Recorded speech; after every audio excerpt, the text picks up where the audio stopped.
I'm Peter LaBarbera with Americans for Truth About Homosexuality.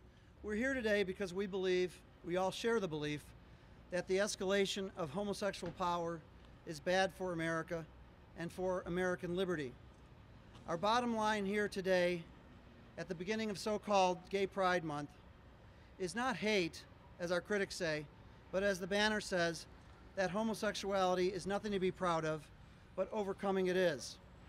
The deviant sexual revolution represented by the Human Rights Campaign headquarters behind us is built on a foundation of lies. And we've also seen shameless deceptions hyped by the gullible media. You could fill a book, believe it or not, you could fill a small book with the fake gay hate crimes that have been staged over the years.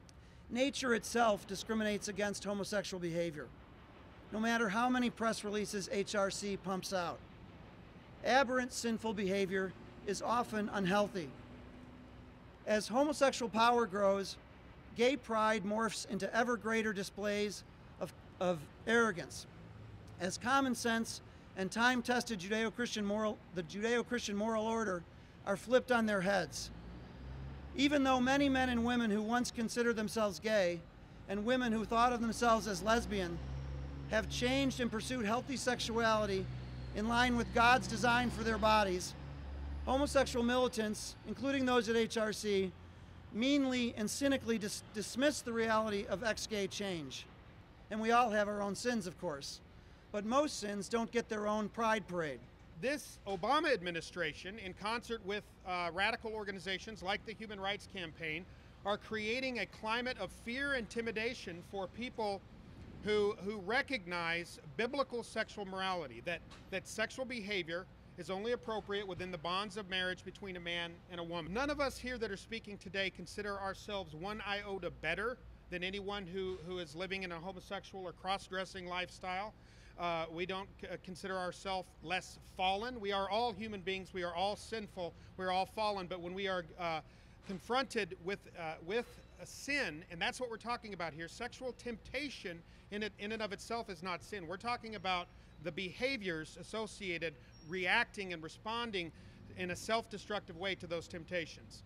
And children will be led into darkness, into deception, and many into sin as a result. Jesus had some pretty strong words, millstones and such, about children, leading children into sin. And Jesus is the one who defines what sin is.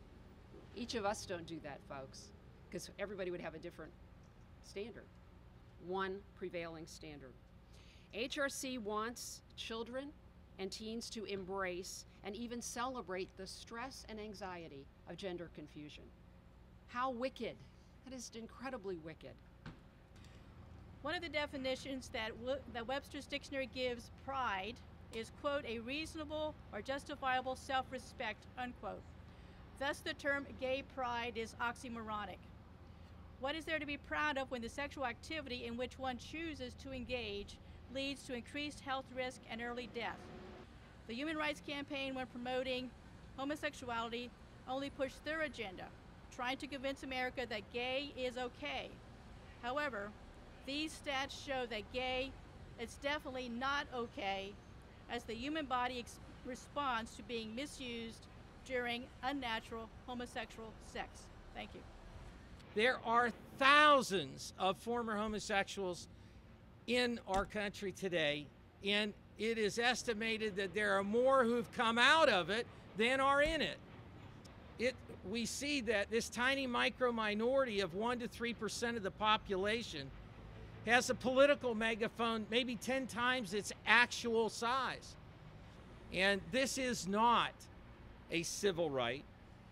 What is being asked for are special rights.